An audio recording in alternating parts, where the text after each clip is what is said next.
하나님 말씀 요한복음 21장 1절부터 17절입니다. 한 절씩 교독하시겠습니다.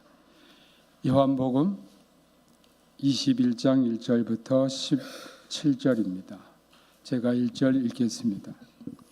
그 후에 예수께서 디베랴 호수에서 또 제자들에게 자기를 나타내셨으니 나타내신 일은 이러하니라.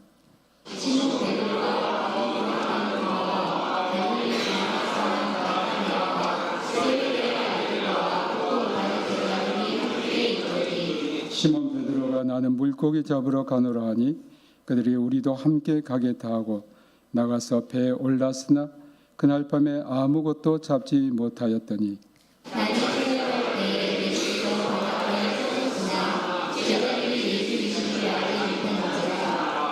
예수께서 이르시되 얘들아 너희에게 고기가 있느냐 대답하되 없나이다. 이르시되 그물을 배에 오른편에 던지라. 그래 안 가보리라 하시니 이에 던졌더니 물고기가 많아 그물을 들 수 없더라. 예수께서 사랑하시는 그 제자가 베드로에게 이르되 주님이시라 하니 시몬 베드로가 벗고 있다가 주님이라 하는 말을 듣고 겉옷을 두른 후에 바다로 뛰어내리더라. 다른 제자들은 육지에서 거기가 불과 한 53cm로 작은 배를 타고 물고기를 그물을 끌고 와서 육지에 올라 보니 숯불이 있는데 그 위에 생선이 놓였고 떡도 있더라. 예수께서 이르시되 지금 다른 생선을 좀 가져오라 하시니 시몬 베드로가 올라가서 그물을 육지에 끌어올리니 가득히 찬 큰 물고기가 153마리라. 이같이 많으나 그물이 찢어지지 아니하였더라. 예수께서 이르시되 와서 중간을 먹으라 하시니 제자들이 주님이신 줄 아는고 당신이 누구냐 감히 묻는 자가 없더라. 예수께서 가셔서 떡을 가져다가 그들에게 주시고 생선도 그와 같이 하시니라. 이것은 예수께서 죽은 자 가운데서 살아나신 뒤에 세 번째로 제자들에게 나타나신 것이라. 그들이 조반 먹은 후 예수께서 시몬 베드로에게 이르시되 요한의 아들 시몬아 네가 이 사람들보다 나를 더 사랑하느냐 하시니 이르되 주님 그러하나이다. 내가 주님을 사랑하는 줄 주님께서 아시나이다. 이르시되 내 어린 양을 먹이라 하시고 또 두 번째 이르시되 요한의 아들 시몬아 내가 나를 사랑하느냐 하시니 이르되 주님 그러하나이다. 내가 주님을 사랑하는 줄 주님께서 아시나이다. 이르시되 내 양을 치라 하시고 17절 다 같이 읽겠습니다. 세 번째 이르시되 요한의 아들 시몬아 내가 나를 사랑하느냐 하시니 주께서 세 번째 내가 나를 사랑하느냐 하시고 베드로가 심하여 이르되 주님 모든 것을 아시오니 내가 주님을 사랑하는 줄을 주님께서 아시나이다. 예수께서 이르시되 내 양을 먹으라. 아멘. 하나님 아버지 감사합니다. 이 시간 주님께서 이곳에 성령으로 저희 모든 심령에 기름 부어 주옵소서. 주님 우리의 마음의 문을 열어 주옵소서. 우리의 영의 귀가 열리게 하옵소서. 우리의 영의 눈이 뜨게 하옵소서. 주님의 음성을 듣고 주님의 얼굴을 보는 시간 되게 하옵소서. 주 예수님의 이름으로 기도합니다. 아멘. 주 예수 그리스도의 은혜와 아버지 하나님의 크신 사랑하심, 성령님의 기름 부으심이 오늘 여러분 모두에게 임하시길 주님의 이름으로 축복합니다. 오늘 본문은 철저히 실패하고 치유가 어려운 상처와 절망을 가득 담은 한 인간이 회복하는 길을 보여줍니다. 인간이란 정말 연약해서 실패를 경험하지 않은 사람은 아무도 없습니다. 그러나 그 실패가 오히려 인간에 대한 이해와 배려를 하게 되어 성숙한 사람이 되게 합니다. 오늘 본문 1절부터 6절은 누가복음 5장 1절부터 11절과 같은 호수의 다른 장소입니다.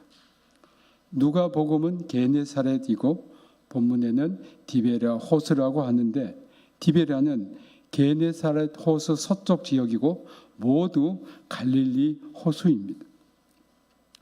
누가복음 5장 1절부터 11절과 오늘 본문 1절부터 14절에 나오는 예수님과 베드로의 만남에는 어떤 공통점이 있습니다. 첫째는 같은 호수요. 둘째는 예수님이 제자들이 예수님을 알지 못한 것이요. 셋째는 물고기 잡다가 실패한 것입니다. 베드로와 예수님의 첫 만남은 누가복음 5장 1절부터 11절에 보면 베드로의 직업 현장인 게네사렛 호수에서 이루어졌습니다. 누가복음 5장 1절에는 예수님께서 게네사렛에 서 계셨으나 제자들은 그가 누구신지 알지 못했습니다. 요한복음 21장 4절에서도 예수님이 호숫가에 서 계셨으나 제자들이 예수님이신 줄 알지 못했습니다. 우리가 세상 것에 집중하고 거기에 관심을 쏟는 한 주님이 옆에 계셔도 보이지 않는 것이지요. 누가복음 5장 5절에서 베드로는 고기를 잡기 위해 밤이 새도록 수고했을 때 잡은 것이 없었습니다. 요한복음 21장 3절에서도 베드로는 그날 밤에 아무것도 잡지 못했습니다. 그러나 누가복음 5장에 나오는 베드로와 요한복음 21장에 나오는 베드로는 처한 상황이 아주 다릅니다. 요한복음 21장에 나오는 베드로는 예수님을 부인하고 이제 무슨 일을 해야 할지 모르는 사람처럼 보입니다. 앞으로 어떻게 살지 막막한 모습입니다. 베드로가 가장 충격이 컸을 겁니다.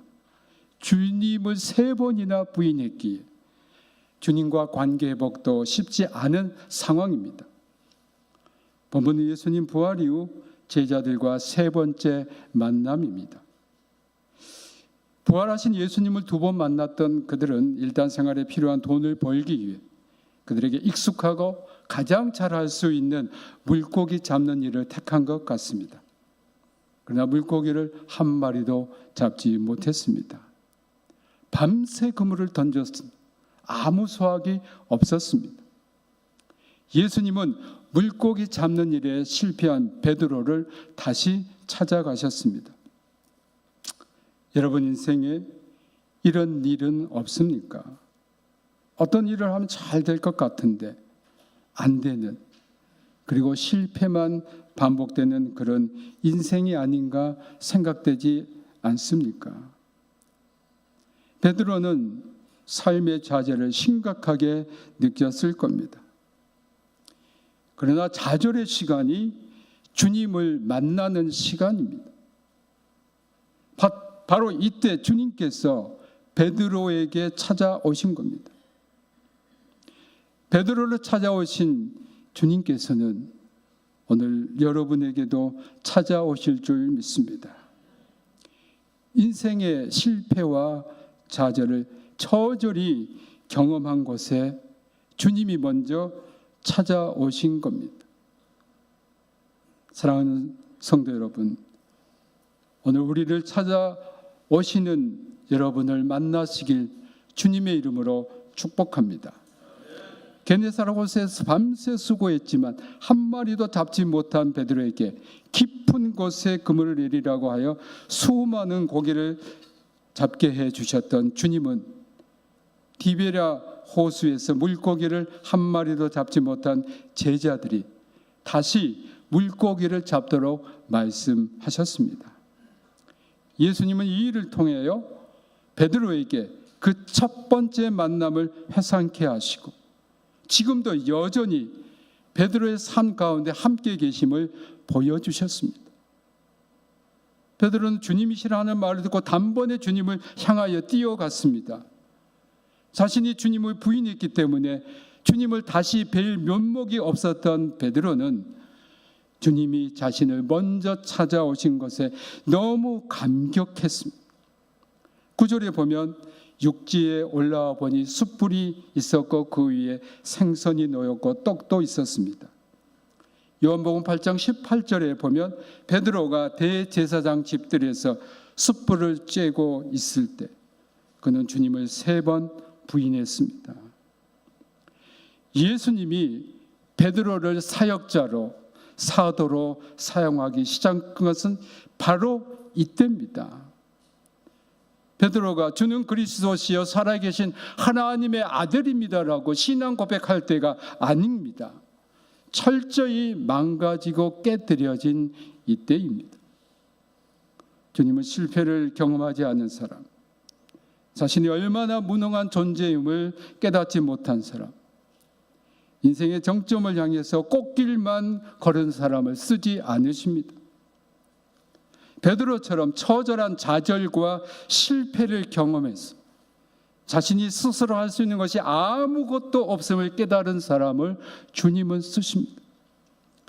요한복음 6장 9절부터 11절에 보면 주님은 보리떡 5개와 물고기 2마리로 5,000명을 배불리 먹이시는 기적을 행하셨습니다.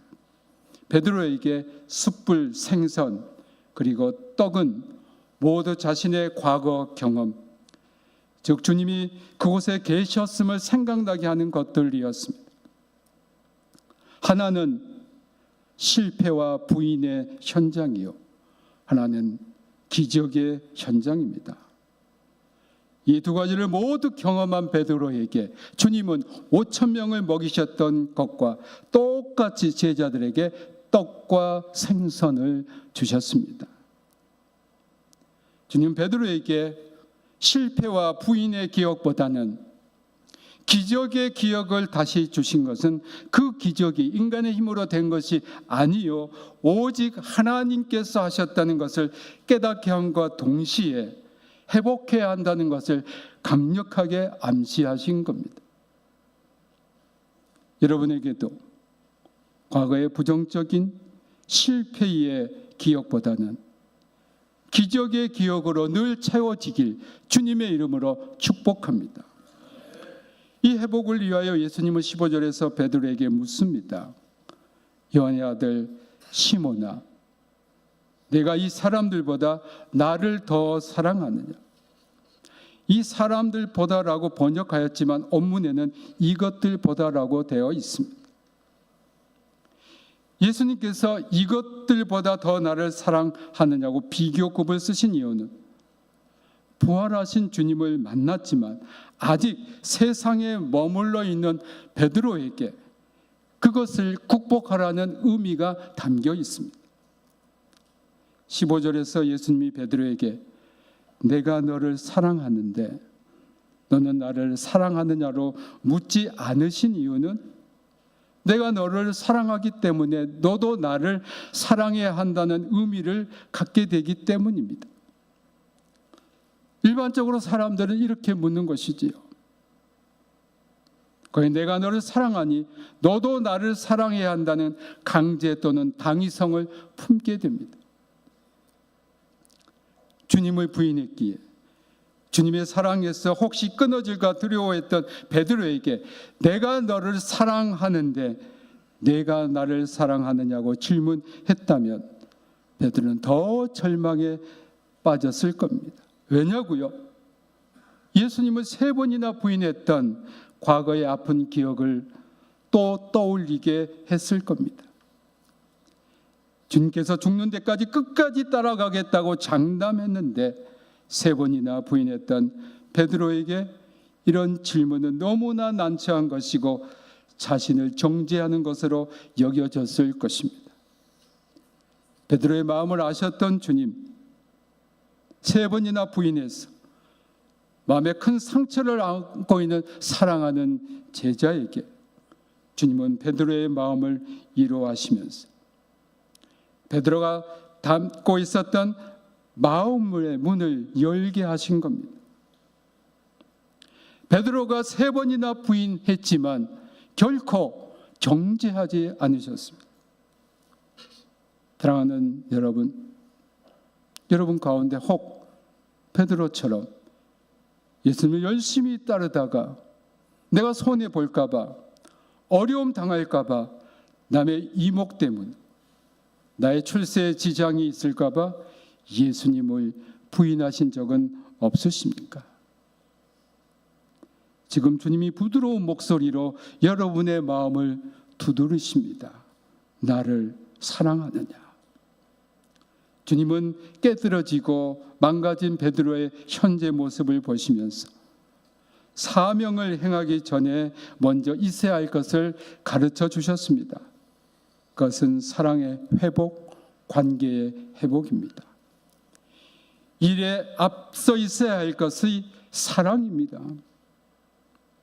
사랑의 관계가 바로 정립되어야만 사명을 제대로 수행할 수 있습니다. 베드로에게 당면한 가장 큰 문제는 주님과 관계가 깨진 것인데 이 관계를 회복할 수 있는 유일한 길이 사랑입니다. 사랑은 문제 해결의 열쇠입니다. 누가복음 15장에서 탕자가 돌아왔을 때 무엇이 탕자를 받아주었습니까? 아버지의 사랑입니다. 모든 것을 받아주는, 정죄하지 않는 아버지의 사랑입니다. 아버지는 아들이 있다는 그 존재만으로도 귀한 것이었습니다. 사랑은 무너졌던 관계를 회복해 줍니다. 예수님은 베드로에게 사랑하느냐로 물으시면서 동사의 현재형을 사용하십니다. 내가 과거에 사랑했었느냐가 아닌 지금 사랑하느냐입니다. 이 말씀은 주님과 여러분의 사랑의 관계는 영원한 현재여야 한다는 겁니다. 지금 예수님도 여러분의 과거를 어떤 일을 했든지 묻지 않으시고 현재를 물으십니다. 내가 나를 사랑하느냐? 예수님이 십자가에서 죽으신 것으로 끝났다면 베드로는 예수님을 부인한 자로 영원히 남게 됩니다. 그러나 예수님의 부활은 부인을 사랑의 관계로 회복한 겁니다. 사랑의 가치는 그것이 현재일 때 있습니다. 사랑은 언제나 현재입니다. 예수님은 베드로에게 사랑을 질문하면서 내가 어디에서 이 사랑을 잃어버렸나? 떨어지게 되었나? 기억시키기 위해서 3번 질문하신 겁니다. 그것은 그가 주님을 3번 부인한 것과 연관을 지어준 겁니다. 사랑에 대한 질문은 존재의 관계를 회복시키기 위한 것입니다. 내가 과거에 했었던 실수, 그 행위는 중요하지 않다는 겁니다. 주님은 베드로에게 완벽을 요구하시지 않았습니다. 있는 그대로를 원하셨습니다.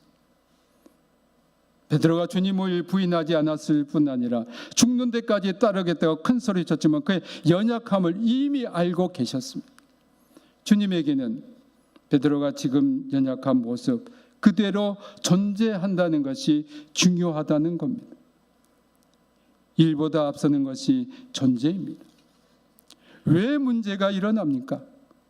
항상 존재보다 일과 성과를 중요시하기 때문입니다. 일보다 더 중요한 것은 존재인데 이 존재의 관계를 가능하게 한 것이 사랑입니다. 그 사랑은 바로 아가페 사랑, 즉 하나님께서 우리에게 사랑하신 것 같은 이타적이고 희생적이고 완전한 사랑입니다. 예수님과 베드로의 대화에서 우리는 3가지 질문과 답에 약간의 변화 내지는 차이가 있음을 알 수 있습니다. 첫 번째 질문에서 예수님께서 베드로에게 사랑하느냐고 물으실 때 아가파오, 아가페 사랑으로 사랑하느냐고 묻는데 베드로는 내가 주님을 사랑하는 줄 주님이 아신다고 합니다. 여기서 아신다는 동사는 일반적으로 알고 있는 사실을 말할 때 사용합니다. 나는 주님을 아가페 사랑으로 사랑하는 것이 아니고 주님이 보실 때 나는 주님을 겨우 필리아 사랑, 친구 간의 우정 정도로 사랑하는 겁니다. 내가 어찌 주님처럼 아가페 사랑이라고 말할 수 있겠습니까? 예수님 부인했던 이전의 베드로와 완전히 달라진 모습입니다. 그러나 주님은 내가 나를 부인했어도 나는 너를 여전히 아가페 사랑, 무조건적이고 초월적인 사랑으로 사랑한다는 것을 말씀하신 것이고, 아가페 사랑이 있어야만 베드로가 지금 가지고 있는 온갖 두려움과 고통에서 자유할 수 있었기 때문입니다. 요한일서 4장 18절에는 온전한 사랑이 두려움을 내어 쫓는다고 했습니다. 베드로의 대답에 주님은 베드로에게 내 양을 먹이라고 하셨습니다. 이것은 주님께서 베드로에게 목자의 사명을 주신 겁니다. 목자는 양을 생명의 꼴로 먹여야 됩니다. 그 생명의 꼴은 예수 그리스도의 복음의 말씀이지 자신의 생각이나 자신의 미래의 비전이 아닙니다. 예수님은 베드로의 양이 아닌 주님의 양임을 분명히 하셨습니다. 오늘 여러분은 김문기 목사의 양이 아니고 주님의 양입니다. 오늘 많은 목회자가 주님의 양을 자기 양으로 착각하고 자기 양으로 만드는 작업을 종교의 이름으로, 은사의 이름으로 하면서 자기 팬덤을 만들어가고 있습니다. 재미있게 설교해야 한다고 생각하고 설교와 만담을 착각하고 있습니다. 예수님이 가장 싫어하시는 것이지요. 가증한 일이지요. 그는 양을 염소로 만드는데 공헌하고 구원의 길을 막고 멸망의 길로 인도합니다. 우리는 영을 분별할 줄 알고 우리의 목자장이신 주님의 음성을 들어야 합니다. 주님의 양은 주님의 음성이 들리고 듣습니다. 그러나 염소는 주님의 음성이 들리지 않습니다. 예수님은 베드로에게 이러한 사명을 주시기에 이미 누가복음 22장 32절에서 이렇게 말씀하십니다. 그러나 내가 너를 위하여 내 믿음이 떨어지지 않기를 기도하였노니 너는 돌이킨 후에 내 형제를 굳세게 하라. 주님은 두 번째 질문에서도 베드로에게 아가페 사랑을 묻고 있습니다. 베드로는 두 번째도 첫 번째와 똑같은 대답을 합니다. 이때 주님은 베드로에게 내 양을 치라고 사명을 주십니다. 이것은 사무엘하 5장 2절에 하나님께서 다윗에게 이스라엘의 목자가 되며 주권자가 되게 한 것처럼 양을 다스리라는 것과 시편 78편 71절에 다윗에게 전 양을 지키는 자가 되게 한 것처럼 양을 지키는 것을 말씀하신 겁니다. 베드로전서 5장 2절에서는 너희 중에 있는 하나님의 양무리를 치되라고 했는데 이 말씀도 양무리 즉 주님의 양들을 치리하라는 것입니다. 양은 목자장이신 주님께서 위임한 목자의 치리를 받아야 합니다. 하나님의 말씀으로 권면할 때 순종해야 합니다.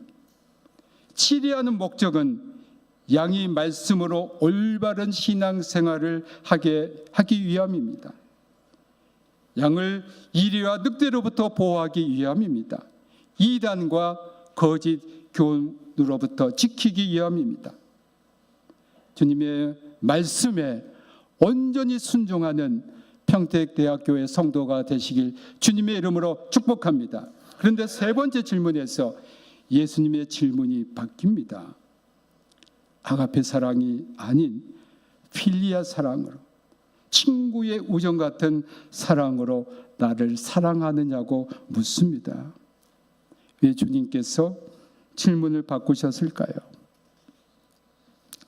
주님은 베드로가 두 번 모두 아가페 사랑이 아닌 필리아 사랑으로 답하는 것에 대하여 더 이상 아가페 사랑을 요구하지 않으신 겁니다. 베드로가 아가페 사랑을 하지 못한 것을 자책하고 있는 상황에서 주님 베드로에게 더 이상 요구하지 않으셨습니다. 베드로는 세 번 모두 친구 간의 우정과 같은 사랑을 한다고 고백하면서 주님께서 아시나이다라고 말합니다. 근데 세 번째 대답에서 근심하여 대답했습니다. 우리말에는 근심하여라고 번역되어 있는데 원문의 의미는 슬퍼하다는 뜻입니다. 세 번째 주님의 질문, 우정과 같은 사랑에 대한 질문에 베드로는 슬퍼졌습니다. 주님은 나를 아가페 사랑으로 사랑하는데 아직 그 사랑에 이르지 못한 자신이 슬펐던 겁니다. 본문을 원문으로 번역해 보면 이렇습니다. 주님이여, 당신은 모든 것을 아십니다. 당신은 내가 당신을 사랑하는 것을 아십니다. 여기서 첫 번째 안다는 동사는 일반적으로 아는 것입니다. 베드로가 이렇게 주님이 모든 것을 안다고 한 것은 요한복음 13장 37절에 주를 위하여 내 목숨을 버리겠나이다라고 장담했지만 주님은 제가 주님을 닭 울기 전에 3번이나 부인할 것까지도 다 알고 계신 분입니다. 주님 모든 것을 아시는 전능하신 분입니다라는 고백입니다. 두 번째, 내가 주님을 사랑하는 줄을 주님께서 아십니다, 알다는 첫 번째 동사와 다른 의미입니다. 경험에 의해서, 지식에 의해서 확실히 알고 있는 겁니다. 베드로는 자신이 주님을 사랑하는 것을 주님이 실제로 경험으로 알고 계시는데 우정과 같은 사랑을 알고 계시다는 겁니다. 베드로는 전에 내가 주님을 사랑하는 줄을 내가 알았는데 그것은 내가 아는 것이 아니라 주님이 아는 것임을 깨달은 것입니다. 사랑하는 우리 성도 여러분, 우리가 주님을 사랑한다고 하지만 사실 우리는 알 수가 없습니다. 우리가 주님을 사랑한다고 장담할 수도 없습니다. 베드로는 주님, 내가 주님을 사랑한다고 해도 그것을 내가 어찌 알겠습니까? 나는 모릅니다. 당신만이 아십니다라는 솔직한 고백입니다. 이 고백은 나의 혈기와 보잘것없는 의지로 신앙생활하는 것이 아니라 이제 주님의 뜻을 온전히 따르겠다는 겁니다. 내가 당신을 사랑한다고 아무리 장담해도 그것은 나의 혈기일 뿐 사실은 주님은 내가 어떻게 될 것이라고 이미 알고 계시니 이제 당신의 뜻을 따를 수밖에 없다는 자신의 힘과 능력에 대한 선언입니다. 부활하신 주님은 제자들과 첫 번째 만남에서 부활의 역사적 사실을 실제로 보여주셨습니다. 부활하신 주님의 두 번째 제자들과 만남은 의심하는 도마에게 부활의 확신을 주시기 위함이었습니다. 부활하신 주님의 세 번째 제자들과 만남은 사랑의 관계를 회복시키고 사명을 새롭게 하여 주님의 제자로 파송하기 위한 만남이었습니다. 이 세 번째 만남이야말로 제자들과 인격적인 만남이었고 모두 주님을 부인하고 도망간 제자들에게 과거의 모든 상처에서 회복하여 새로운 제자로 출발할 힘과 용기와 믿음을 주었습니다. 과거의 상처와 아픔 속에서 절망하는 제자들에게 주님께서 먼저 찾아가셔서 나타내시고 관계를 회복시켜 주시고 새로운 사명으로 여러분을 새롭게 해주시길 주님의 이름으로 축복합니다. 모든 지각에 뛰어난 하나님의 평강이 그리스도 예수 안에서 너희 마음과 생각을 지키시리라. 아멘.